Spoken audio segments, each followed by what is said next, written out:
In the middle of nowhere, the agent somehow mistook friends for foes. Turns out it's all Dewey's master plan. He sent Old Horse to lead another group to a secret base. And then, the agents got taken out by other agents. Heather lost contact with Team B and reported to Dewey, who instantly assumed it was Bourne's doing. Dewey declared, "Take him out." He regained command, sent agents, and left Heather behind. Suddenly, he found the tracker ineffective and realized he might have been fooled. So he sprinted to Paddington Square, where Bourne had set up some pop-out surprises, and the agents were on their way. Pulling out a sniper rifle, Old Horse stepped onto Paddington and found it deserted. This made Bourne nervous. So, how was Bourne going to meet Old Horse?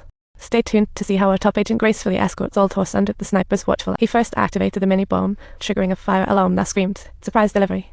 Then another building chimed in, causing office personnel to rocket out, turning the once empty Paddington Square into a sea of people. Panting, Old Horse thought, "Dewey can't ensure my safety. The sniper might kill me too."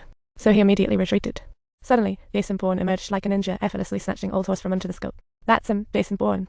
He wanted to know why his dad's trap house still had Old Horse on surveillance.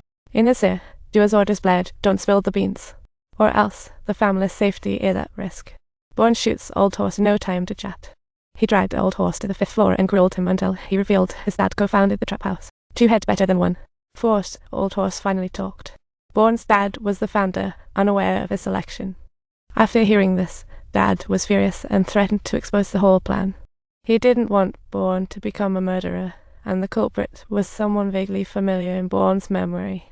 Just then, Bourne noticed the earpiece and swiftly ripped it off. Agents were closing in. Bourne jumped from the 5th floor just as the agents arrived below. But Bourne had already pulled a Houdini. Meanwhile, he was eavesdropping on Dewey, and the agents can roll with the birds have flown. Time to hide the bow. Dewey was behind Dad's demise. Heather sat nervously at the wheel, waiting for intel. Suddenly, Bourne hopped into the passenger seat, curious about Dewey's whereabouts. Heather spilled the tea. He had jetted off to Vegas for a tech expo to meet Carlu. And what's this Iron Fist operation? Dewey's shiny new project. In this operation, he discovered a golden opportunity to set it all in motion. Heather, just fresh with her new plan, was all about full-scale surveillance to talk about a privacy expo. But Dewey needed Carla's help to get this party started. Hence his Vegas visit. Heather was all in, promising to help him through security. But why help Bourne? Because they were both gunning for Dewey. Heather handed Bourne a mobile, then vanished into thin air. Dewey had planned it all meticulous. Dewey supported Carlu early, but later morally blackmailed him into the Iron Fist project. But Carlu found the whole surveillance gig disgraceful and decided to expose Dewey's new scheme at the X. This juicy secret reached the second-in-command at Deep Dream, who leaked it to Dewey.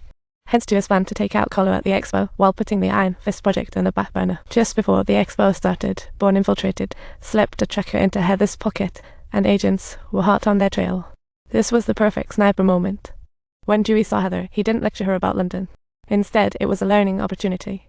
The expo hall was packed, with Dewey, social media mogul Carlu, and others ready to take the stage. Meanwhile, Bourne was gearing up for the expo, scouting for a trusty handgun. Just before taking the stage, Dewey caught wind of urgent news, prompting the other 3 to step up first. Carlu, sensing danger, couldn't wait to spill the beans on the Iron Fist project and rushed forward to speak. His team found out Bourne had touched down in Vegas 2 hours ago, and his pass had been sent through FEMA. Dewey understood that Heather was definitely behind this, and the atmosphere in the room instantly became extremely tense. Dewey ordered the assassin to take out Carlu at once, and at that moment, bam, Bourne burst into the venue. Just how badass can an agent be? Bourne charged into the expo and quickly scouted for the best sniper spot. He flipped the spotlight, aiming directly at the AC vent.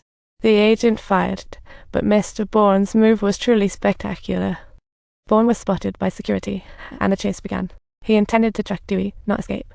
Amidst the chaos, he swiftly hopped into the elevator while an agent got shot. Escaping was a challenge, but Bourne cut the elevator's indicator line. Upon learning that Bourne was ascending, the chief reached for and pulled out his gun. Bourne blasted the lock, and they finally met. The chief, however, stalled, sharing Bourne's entry story. Just then, the Black Ninja broke in, and the final showdown was imminent. Heather wasn't about to abandon Bourne's side.